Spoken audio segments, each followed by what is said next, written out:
Assalamualaikum warahmatullahi wabarakatuh. Perkenalkan, kami dari kelompok 2. Nama saya Jihanur Anissa.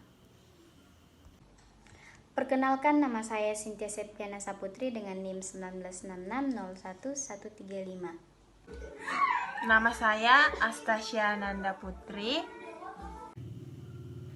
Di sini kami akan menjelaskan materi kami yang berjudul Paradigma Manajemen Bisnis Syariah.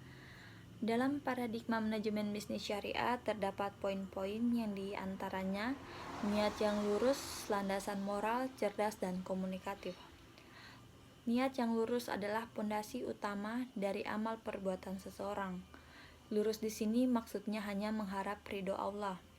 Misalnya dalam hal berbisnis, niat yang lurus semata-mata untuk mendapat ridho Allah, sehingga biasa hidup dalam batas yang wajar, dapat menjadi warga negara yang baik, dan yang selalu menunaikan kewajiban membayar pajak untuk negara. Dengan demikian, jika niat pebisnis itu benar-benar lurus, semata-mata mengharap mardatillah, maka segala amal usahanya juga akan baik, begitupun sebaliknya. Oleh karena itu, semua pebisnis syariah dituntut agar aktivitas ekonomi yang ditekuninya selalu berorientasi pada mencari ridho Allah. Kemudian landasan moral. Dalam hal ini, seorang pemimpin harus mempunyai landasan moral yang harus ia pegang teguh. Landasan moral yang dimaksud di sini adalah yang pertama, kesadaran bahwa dirinya dipantau oleh Allah. Yang kedua, komitmen pada kejujuran. Dalam hal ini dapat membuktikan apa yang diucapkannya. Yang ketiga, komitmen pada amanah.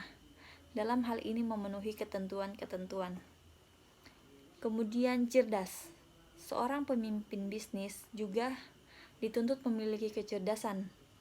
Dalam hal ini, baik kecerdasan intelektual atau IQ, kecerdasan emosional atau EQ, dan kecerdasan spiritual atau SQ. Kemudian komunikatif. Bagi seorang pemimpin bisnis, kemampuan berkomunikasi juga merupakan faktor yang menentukan keberhasilannya untuk menjalankan tugas-tugas kepemimpinannya. Dalam hal ini dapat kita lihat dari yang pertama, apa yang dibicarakan mengandung fakta yang relevan. Yang kedua, apa yang dibicarakan mengandung hikmah. Yang ketiga, tangkas dan jelas menyampaikan dan menjawab pertanyaan. Dan yang keempat, menyenangkan dalam cara penyampaiannya. Yang ketiga, budaya manajemen bisnis syariah. Sebagai konsekuensi logis dari pentingnya manajemen bisnis syariah, pebisnis dalam melakukan kegiatan bisnis, maka perlu dibangun budaya manajemen bisnis syariah agar pebisnis betul-betul menjadi pebisnis yang berbudaya dalam melaksanakan bisnisnya. Yang pertama, mengutamakan akhlak. Yang kedua, mengutamakan pembelajaran. Yang ketiga, mengutamakan pelayanan. Yang keempat, mengutamakan silaturahim. Dan yang kelima, internalisasi agama dalam kehidupan sehari-hari. Yang keempat, perilaku pebisnis syariah.